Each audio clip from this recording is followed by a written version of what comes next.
Hi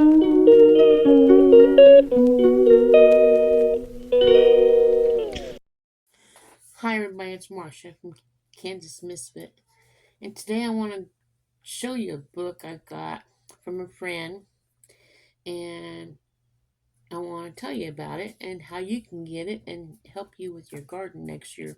If you don't already know these tips, get this book. I'll leave a link in the description. It's called Essentially Grown, and you can order this book and start doing it for yourself. It's there's a disclaimer in here, and it says the information included in this book is for educational purposes only. It is not intended to diagnose, prescribe, treat, or cure any diseases or illnesses. Purity is important. To the gardener, this book is for you. Is your garden a danger zone? Herbicides don't just kill weeds. Pesticides don't just kill garden pests. What's really in your fertilizer? Essential oils in the garden. What are essential oils? First things first, safety tips. Then there's organic gardening tips for beginners. Pick a plot where you want to have your garden. And prepare your soil. And then plant your selection. It says making your own compost can be easy. You need carbon-rich materials such as gardening trimmers, dried leaves, straw, wood chips, and sawdust. Sawdust, not sawdusts. These are the brown sources. Nitrogen materials such as grass clippings, green leaves, plant material, living manure, livestock manure, coffee grounds, and kitchen wastes. And the green sources. Do not use animal products or dairy in your compost pile, as they may rot and attract scavengers. Choose a suitable location or a bin for your compost pile. Layer brown and green materials at a 3-to-1 ratio with the little soil between each layer. I don't think I'm doing my compost pile right. Okay, let me finish this. Keep the pile moist and turn it at least every week or two. In a few months, you should have dark, crumbly compost that smells like fresh earth. Well, I haven't been turning mine, so I don't know how. So I guess I better watch a video, huh? Do I just poke a fork in there and turn it over? Or what? Well, what I was going to do with my compost pile that I made on one of my videos you can watch, I was going to get a fork and hopefully poke some and put it over in the middle bin that I have built, because I have 2 bins, but I'm making a 3rd one. But move that one pile from the right hand side to the middle, and then get it all. And I guess that's what they mean by turning. If not, let me know. But that's what I'm going to do. I'm going to poke that fork in there and move it all from the right side to the middle, and then we can start adding things to the right side again, to start the compost over again, and then the ones in the middle can keep breaking down some more. And then when the one on the right hand side is ready to go to the middle, I can move the stuff in the middle to the left hand side, so that can finish breaking up and then go put it in the garden when it's done. If I'm wrong, let me know. I don't know nothing. I'm just doing it and learning because I want to improve the soil in my garden, and I want to have good food to eat. What about you? Anyway, you have proper planting, then you have proper watering, and then you have weeding, and then protecting your plants from pests, and harvesting. It says after distillation, Young Living recycles plants materials by adding its compost piles along with animal manure, leaves, grass, and any clippings from the farms. They also have worm houses in many farms where they are not produced beneficial earthworms, but also not only produce beneficial earthworms, but also have a session for collecting castings. Even the liquid byproduct from these processes is utilized in the nutrient-rich spray for plants at the farm. I don't know why I'm sharing this with you guys. I mean, everyone's probably already have their gardens down good, but I'm sure there's someone out there that don't know what this book has. I'm one. And if there's one, there's more than one. So I'm going to continue. And if you want to learn more about this, go to my other channel, Oil Me. Oil Me 651 is the title. Go look it up, check it out, and learn about the essential oils right along with me. And we'll have beautiful gardens next year together. There's organic pest control with essential oils. Essential oil spray, cotton balls, hanging strips of cloth, and strings.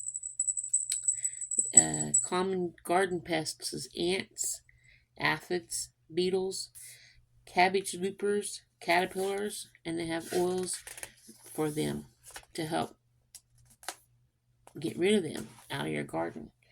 Chiggers, cockroaches, cutworms, fleas, gnats, mice, moths, and mosquitoes. And the plant lice, slugs and snails, snakes, spider mites, spiders, squash bugs, ticks. Boy, there's a lot of bugs that essential oils can help get rid of in your garden. Weevils, and white flies. Then there's a reference guide right here in the book with like ants, and it says peppermint, spearmint, citronella, orange, and cedarwood. Then there's a list in here you can go through and know what oils you need for each pest that's in there. Then they have recipes in here for some sprays. The Borden Spectrum Garden Pest Control Spray. And then there's the fire ant spray. And then deer and rabbit repellent. Squirrel and chipmunk repellent. And then there's fighting common diseases in the garden with essential oils. Fungus, early blight, late blight, powder mildew, clubroot, and gray mold. Then there's tomato blight recipe, and there's a club root remedy, and there's a gray mold remedy, and then the general fungi treatments and bacteria wilt treatments, natural weeding control with essential oils, basic weed killer, and there's a recipe there.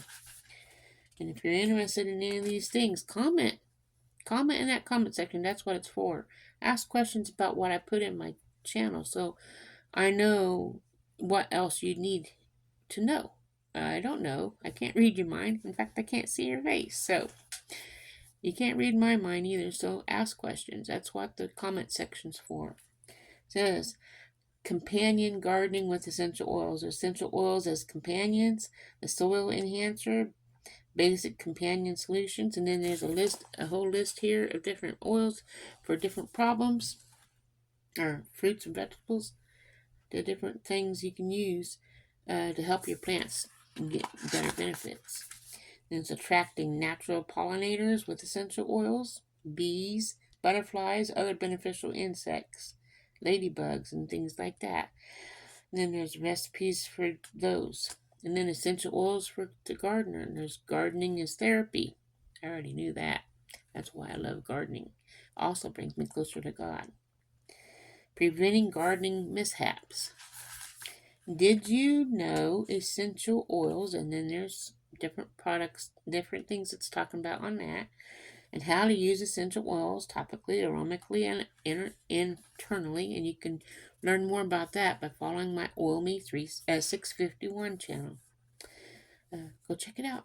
And then there's common gardener elements, things that bite, and then Ouch! Inedible gardening accidents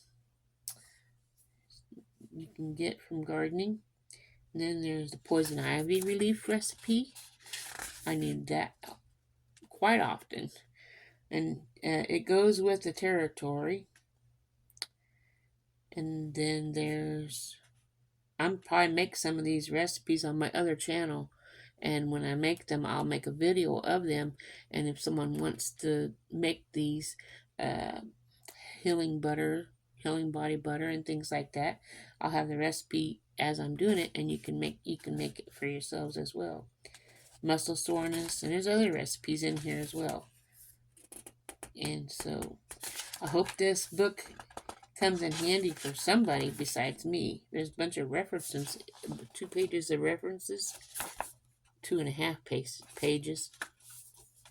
And yeah, so I'll leave the link in the description of where you can get your own book. It's not really a link, it's like a website. It's www.growinghealthyhomes.com. So I hope this touched somebody. I hope you get something out of it. If you do, let me know. And I'll be posting things from this book on my other channel, Oil Me, the recipes I'll be making, because I'll probably make every one of them from one time or another. And if you use them and you make them, let me know, so I know I did something good for somebody. And I'll see you guys on the next video. Have a wonderful day. Remember, God loves you, and so do I. Also, please be kind to everyone you meet. You never know what they're going through.